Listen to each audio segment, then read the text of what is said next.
Wow, it's hot.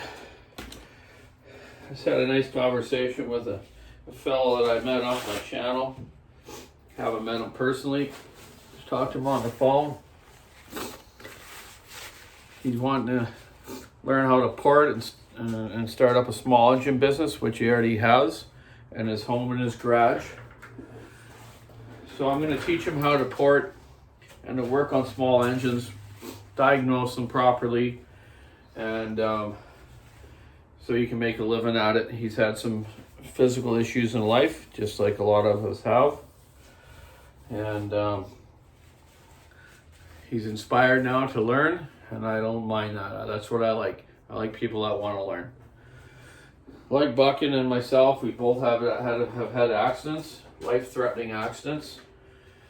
I never really told you guys before, but I had a bad crash on Gabriel Island. Me and a friend had these gas-powered scooters that I modified. Well, not really modified, just got them tuned right. They're 50cc Tanak engines on these skateboards with a steering wheel thing. And we were racing on this island, and beautiful summer day, no helmets on, hats on backwards, you know.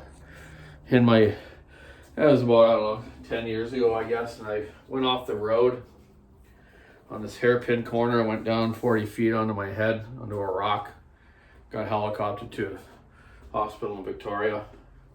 Lucky to survive that, plus a few other issues I've had in kart racing and vehicle accidents. But yeah, it messed me up for a while, but you know what? I can't give up, and you shouldn't give up either in life. You got problems, man, overcome them. Like Buckin says, stand up and buck.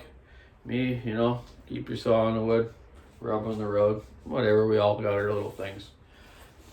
But I wanted to show my friend Paul that I just talked to of some of my stuff I got here. First thing is my station I have. This here I have 3 Fordham grinders. You see them hanging up. I'm terrible with this thing. Yeah, so 3 of them. I have what you call like a carpenter's fan. So down there I have like a furnace duct in front of where I port. And this fan or vacuum system, it's like they use in carpentry for sucking up sawdust. Sucks out all my grindings and all my little pieces of emery cloth when I polish. This here is what you call a pan of vise, which is really cool. This vise swivels every way, and it'll clamp any size small engine cylinder that I'm doing. I'll use it in the vise, put the cylinder in the pan of ice to initially rough it up and stuff, but then I'll hold it by hand and do things to it, just fine work, I have a lot of jigs here that I use for different models of saws and different burr bits, obviously, that I have. And like I said to Paul, I get everything from CC Specialties in the US. They just got good prices and good shipping and everything like that. Great people to deal with. So we built a bench here years ago. You can see it's kind of got this cutout here. So my big belly can fit in there, which I'm working on losing, by the way. So it's just comfortable. I got a seat. I got the compressor beside me to blow off all my little grindings down to the fan. And so you got to be comfortable, it's standing up doing it. And if you look down below, I got 3 foot pedals. So I can adjust my speed of the grinder so you're not turning it on. It's doing 20,000 RPM and hopping around in that port. So you just want to, be smooth with it and do your detailing nicely. This year, I don't know how many I've done. I'll ask my brother. He should have it on the computer at work of how many ones I've done this year. But I bet you I'm up into the 500-600. I do a few a day, right? So figure it out, man. Add it up. So yeah, I got good lights too. Light shining directly onto the cylinder, and then one shining down on top of it, so you can kind of see it decently.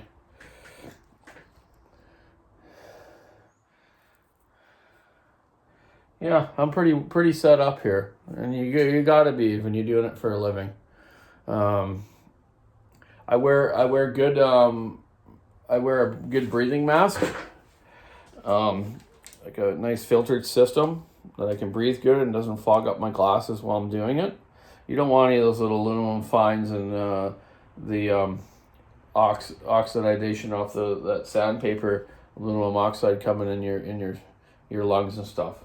I wear decent prescription glasses that are sort of safety glasses, and I get the side things, so no chips coming in at me.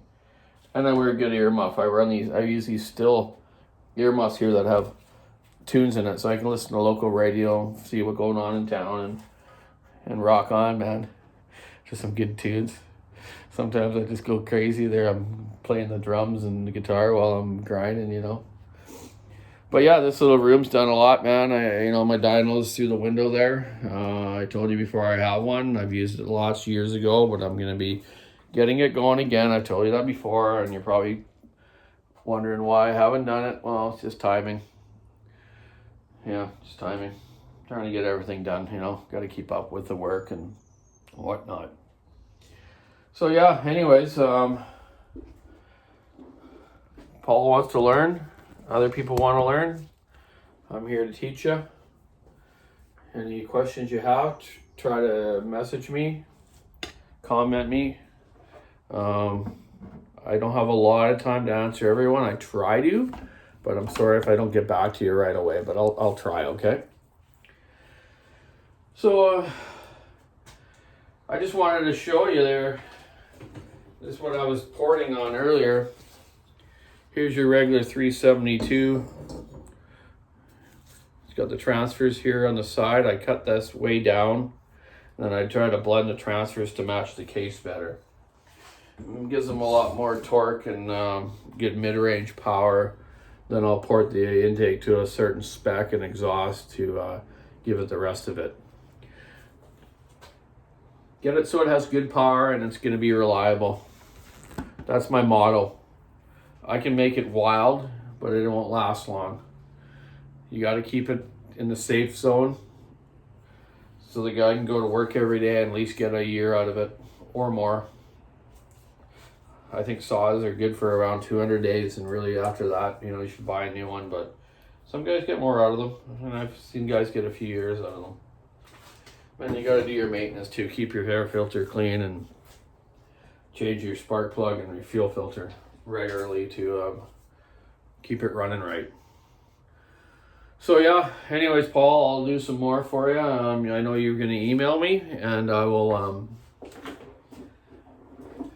put some stuff together. I'm going to give you a list of what you need for the tooling to start the porting, and you need to build yourself a nice little bench like it. It's not hard. You could probably go find an old desk on the side of the road. People give stuff away every day for free.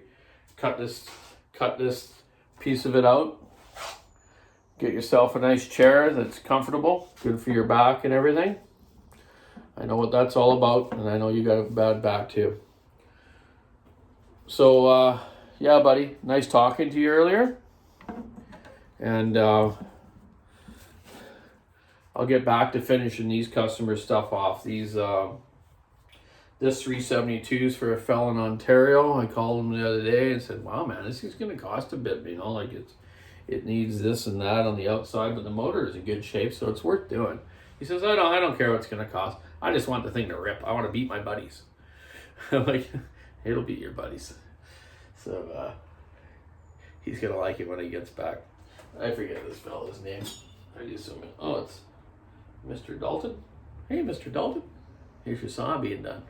Yoo-hoo! Ripper 372, old school. Probably one of the best saws ever made.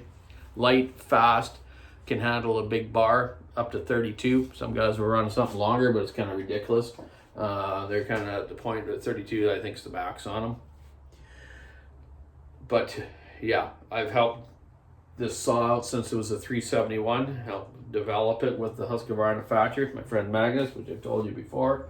Now they're called the X-Torque models, which are still okay. There's nothing wrong with them. They work fine, not quite as good as the regular one, but got to meet EPA. Now they're auto-tuned and they're coming a long ways. Everything's working great. We're going to have the new 585 and the 592 out here in the spring.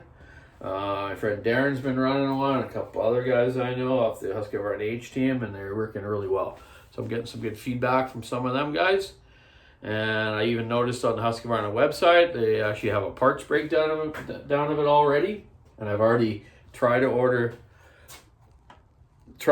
other parts, spare parts for it already, but they're not available yet. So I'm on the ball though, man. Like, you know, like when I have a new saw, I always have extra consumable parts, covers, side covers, throttle cables, throttle latches, stuff like that. You got to have these spare parts for all the loggers. There's nothing worse. And you got a machine, and you go to the dealership, and like, sorry, I don't have a spare part for you. Well, man, that guy's got to make a living. He's got to go to work the next day. It's like telling a construction guy, the hardware store has no nails. You know what I mean? Anyways, it's hot. I'm not drinking coffee today. The ice-filled water right here from Vancouver Island. This is good water from an old spring up island in Merville area, I think. So anyways, keep your saw in the wood, keep your water cold. Have a great day.